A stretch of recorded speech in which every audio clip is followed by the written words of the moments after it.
Hi എല്ലാവർക്കും തൊട്ടോടെ പുതിയൊരു വീഡിയോയിലേക്ക് സ്വാഗതം. അപ്പോൾ നമ്മൾ നോക്കാൻ പോകുന്നത് ധനതത്വശാസ്ത്രം എന്ന് പറയുന്ന ടോപ്പിക്കിലെ കുറച്ച് ചോദ്യങ്ങളാണ്. അപ്പോൾ ടൈമുകളെ നമുക്ക് ആ ചോദ്യങ്ങൾ നോക്കാം. ഇന്ത്യയിലെ ആധുനിക രീതിയിലുള്ള ആദ്യത്തെ ബാങ്ക് ഓഫ് ഹിന്ദുസ്ഥാനാണ്. അപ്പോൾ ഇന്ത്യയിലെ ആധുനിക രീതിയിലുള്ള ആദ്യത്തെ ബാങ്ക് ഏതാണ്? ബാങ്ക് ഓഫ് ഹിന്ദുസ്ഥാനാണ്. ബാങ്ക് ഓഫ് ഹിന്ദുസ്ഥാൻ സ്ഥാപിതമായ വർഷം 1770. അപ്പോൾ ബാങ്ക് ഓഫ് ഹിന്ദുസ്ഥാൻ സ്ഥാപിതമായതെന്നാണ് 1770. ഇന്ത്യയിൽ ആദ്യമായി ബാങ്കുകൾ ദേശസാൽക്കരിക്കപ്പെട്ടതെന്നാണ് 1969 ജൂലൈ 19. അപ്പോൾ ഇന്ത്യയിൽ ആദ്യമായിട്ട് ബാങ്കുകൾ ദേശസാൽക്കരിക്കപ്പെട്ടതാണ് 1969 ജൂലൈ 19. 1969 ദേശസാൽക്കരിക്കപ്പെട്ട ബാങ്കുകളുടെ എണ്ണം എത്രയാണ്? 14. അപ്പോൾ 1969 ദേശസാൽക്കരിക്കപ്പെട്ട ബാങ്കുകളുടെ എണ്ണം എത്രയാണ്? 14 ബാങ്കുകളാണ് 1969 ദേശസാൽക്കരിക്കപ്പെട്ടത്. ഇന്ത്യയിൽ രണ്ടാം ഘട്ട ബാങ്ക് ദേശസാൽക്കരണം നടന്ന വർഷം 1980 ഏപ്രിലാണ്. അപ്പോൾ ഇന്ത്യയിൽ രണ്ടാം ഘട്ട ബാങ്ക് ദേശസാൽക്കരണം നടന്നതെന്നാണ് 1980 ഏപ്രിൽ മാസത്തിലാണ്. അപ്പോൾ 1980 ദേശസാൽക്കരിച്ച ബാങ്കുകളുടെ എണ്ണം എത്രയാണ്? 6 എണ്ണമാണ്. അപ്പോൾ 1980 ദേശസാൽക്കരിച്ച ബാങ്കുകളുടെ എണ്ണം എത്രയാണ്? 6 എണ്ണമാണ് ദേശസാൽക്കരിച്ചത്. ന്യൂ ബാങ്ക് ഓഫ് ഇന്ത്യ ഏത് വർഷമാണ് പഞ്ചാബ് നാഷണൽ ബാങ്കിൽ ലയിച്ചത്? 1993. അപ്പോൾ ന്യൂ ബാങ്ക് ഓഫ് ഇന്ത്യ എന്ന് പറയുന്ന ബാങ്ക് ഏത് വർഷമാണ് പഞ്ചാബ് നാഷണൽ ബാങ്കിൽ ലയിച്ചത്? 1993. 2019 ബാങ്ക് ഓഫ് ബറോഡയിൽ ലയിച്ച ബാങ്കുകൾ ഏതാണ്? വിജയ ബാങ്കും ദേന ബാങ്കും 2019 ഏത് ബാങ്കിൽ ലയിച്ചു? ബാങ്ക് ഓഫ് ബറോഡയിൽ ലയിച്ചു. 2020 ഏത് ബാങ്കിലാണ് സിൻഡിക്കേറ്റ് ബാങ്ക് ലയിച്ചത്? അത് കാനറ ബാങ്കിനാണ്, എല്ലാവർക്കും അറിയാം. അപ്പോൾ 2020 ഏത് ബാങ്കിലാണ് നമ്മുടെ സിൻഡിക്കേറ്റ് ബാങ്ക് ലയിച്ചത്? കാനറ ബാങ്കിലാണ് സിൻഡിക്കേറ്റ് ബാങ്ക് ലയിച്ചത്. നിലവിൽ ഇന്ത്യയിലെ പൊതുമേഖലാ ബാങ്കുകളുടെ എണ്ണം 12 ആണ്. അപ്പോൾ നിലവിൽ ഇന്ത്യയിലെ പൊതുമേഖലാ ബാങ്കുകൾ എത്ര എണ്ണമാണ്? 12 എണ്ണമാണ്. ഇന്ത്യയിലെ ഏറ്റവും വലിയ പൊതുമേഖലാ വാണിജ്യ ബാങ്ക് അതേതാണ്? നമ്മുടെ സ്റ്റേറ്റ് ബാങ്ക് ഓഫ് ഇന്ത്യ. അപ്പോൾ ഇന്ത്യയിലെ ഏറ്റവും വലിയ പൊതുമേഖലാ വാണിജ്യ ബാങ്ക് ഏതാണ്? സ്റ്റേറ്റ് ബാങ്ക് ഓഫ് ഇന്ത്യയാണ്. ഇമ്പീരിയൽ ബാങ്ക് ഓഫ് ഇന്ത്യ സ്ഥാപിതമായ വർഷം 1921. അപ്പോൾ ഇമ്പീരിയൽ ബാങ്ക് ഓഫ് ഇന്ത്യ സ്ഥാപിതമായതെന്നാണ് 1921. ഇമ്പീരിയൽ ബാങ്ക് എന്നാണ് സ്റ്റേറ്റ് ബാങ്ക് ഓഫ് ഇന്ത്യ എന്ന് പുനർനാമകരണം ചെയ്തത്? 1955. അപ്പോൾ ഇമ്പീരിയൽ ബാങ്ക് ഓഫ് ഇന്ത്യ 1921 സ്ഥാപിതമായി. അപ്പോൾ ഈ ഒരു imperial bank of India state bank of India എന്ന് പുനർനാമകരണം ചെയ്തതെന്നാണ് 1955. അപ്പോൾ ഇത്രയും ചോദ്യങ്ങൾ നമുക്കൊന്ന് പെട്ടെന്ന് റിവൈസ് ചെയ്തിട്ട് ബാക്കി ചോദ്യങ്ങളും കൂടി നോക്കാം. അപ്പോൾ ഇന്ത്യയിലെ ആധുനിക രീതിയിലുള്ള ആദ്യത്തെ ബാങ്ക് ഏതാണ്? ബാങ്ക് ഓഫ് ഹിന്ദുസ്ഥാനാണ്. ബാങ്ക് ഓഫ് ഹിന്ദുസ്ഥാൻ സ്ഥാപിതമായതെന്നാണ് 1770. ഇന്ത്യയിൽ ആദ്യമായി ബാങ്കുകൾ ദേശസാൽക്കരിക്കപ്പെട്ടതെന്നാണ് 1969 ജൂലൈ 19. ഈ ഒരു 1969 ദേശസാൽക്കരിക്കപ്പെട്ട ബാങ്കുകൾ എത്ര എണ്ണമാണ്? 14 ബാങ്കുകളാണ്. ഇന്ത്യയിൽ രണ്ടാം ഘട്ട ബാങ്ക് ദേശസാൽക്കരണം നടന്നതെന്നാണ് 1980. 1980 ദേശസാൽക്കരിച്ച ബാങ്കുകളുടെ എണ്ണം 6 എണ്ണമാണ്.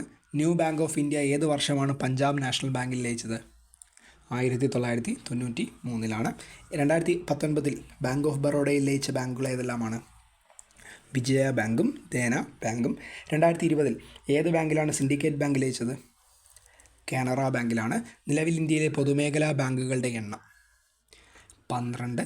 ഇന്ത്യയിലെ ഏറ്റവും വലിയ പൊതുമേഖലാ വാണിജ്യ ബാങ്ക് സ്റ്റേറ്റ് ബാങ്ക് ഓഫ് ഇന്ത്യയാണ്. ഇമ്പീരിയൽ ബാങ്ക് ഓഫ് ഇന്ത്യ സ്ഥാപിതമായതെന്നാണ് 1921. ഈ ഒരു 1921 സ്ഥാപിതമായ imperial bank of India state bank of India എന്ന് പുനർനാമകരണം ചെയ്തതെന്നാണ് 1955. അടുത്ത ചോദ്യം, 5 അസോസിയേറ്റ് ബാങ്കുകളും ഭാരതീയ മഹിളാ ബാങ്കും സ്റ്റേറ്റ് ബാങ്ക് ഓഫ് ഇന്ത്യയിൽ ലയിച്ചത് എന്നാണ് 2017. അപ്പോൾ 5 അസോസിയേറ്റ് ബാങ്കുകളും ഭാരതീയ മഹിളാ ബാങ്കും സ്റ്റേറ്റ് ബാങ്ക് ഓഫ് ഇന്ത്യയിൽ ലയിച്ചതെന്നാണ് 2017. ഇന്ത്യയുടെ വിവിധ സംസ്ഥാനങ്ങളിൽ പ്രാദേശിക ബാങ്കിംഗ് സേവനങ്ങൾ നൽകുന്നതിനായി 1975 സ്ഥാപിതമായ ബാങ്കുകൾ ഏത് പേരിൽ അറിയപ്പെടുന്നു? റീജിയണൽ റൂറൽ ബാങ്കുകളെന്ന് അറിയപ്പെടുന്നു. അപ്പോൾ ഇന്ത്യയുടെ വിവിധ സംസ്ഥാനങ്ങളിൽ പ്രാദേശിക ബാങ്കിംഗ് സേവനങ്ങൾ നൽകുന്നതിനായി 1975 സ്ഥാപിതമായ ബാങ്കുകൾ ഏത് പേരിലാണ് അറിയപ്പെടുന്നത്? റീജിയണൽ റൂറൽ ബാങ്കുകൾ എന്ന പേരിലാണ് അറിയപ്പെടുന്നത്. ഇന്ത്യയിലെ ഏറ്റവും വലിയ ഗ്രാമീണ ബാങ്ക് ഏതാണ്? കേരള ഗ്രാമീൺ ബാങ്കാണ്. നമ്മുടെ ഇന്ത്യയിലെ ഏറ്റവും വലിയ ഗ്രാമീൺ ബാങ്ക് ഏതാണ്? കേരള ഗ്രാമീൺ ബാങ്കാണ്. കറൻസികൾക്ക് പകരം സാമ്പത്തിക ഇടപാടുകൾക്ക് ഉപയോഗിക്കുന്ന കാർഡുകൾ ഏത് പേരിൽ അറിയപ്പെടുന്നു? പ്ലാസ്റ്റിക് മണി എന്ന് അറിയപ്പെടുന്നു. അപ്പോൾ കറൻസികൾക്ക് പകരം സാമ്പത്തിക ഇടപാടുകൾക്ക് ഉപയോഗിക്കുന്ന കാർഡുകൾ ഏത് പേരിലാണ് അറിയപ്പെടുന്നത്? പ്ലാസ്റ്റിക് മണി എന്നാണ് അറിയപ്പെടുന്നത്. സഹകരണ ബാങ്കുകളുടെ പ്രവർത്തന തത്വം എന്തൊക്കെയാണ്? സഹകരണം, സ്വയം സഹായം, പരസ്പര സഹായം. അപ്പോൾ നമ്മുടെ സഹകരണ ബാങ്കുകളുടെ പ്രവർത്തന തത്വം എന്താണ്? സഹകരണം, സ്വയം സഹായം, പരസ്പര സഹായം.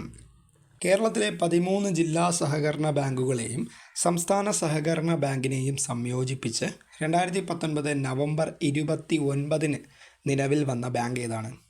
അത് കേരള ബാങ്കാണ്. അപ്പോൾ കേരളത്തിലെ 13 ജില്ലാ സഹകരണ ബാങ്കുകളെയും സംസ്ഥാന സഹകരണ ബാങ്കിനെയും സംയോജിപ്പിച്ച് 2019 നവംബർ 29 നിലവിൽ വന്ന ബാങ്ക് ഏതാണ്? അത് കേരള ബാങ്കാണ്. കേരള ബാങ്കിൻ്റെ രൂപവൽക്കരണവുമായി ബന്ധപ്പെട്ട കമ്മിറ്റി ഏതാണ്? ഇതൊക്കെ ശ്രദ്ധിച്ച് പഠിക്കുക. MS ശ്രീറാം കമ്മിറ്റിയാണ്.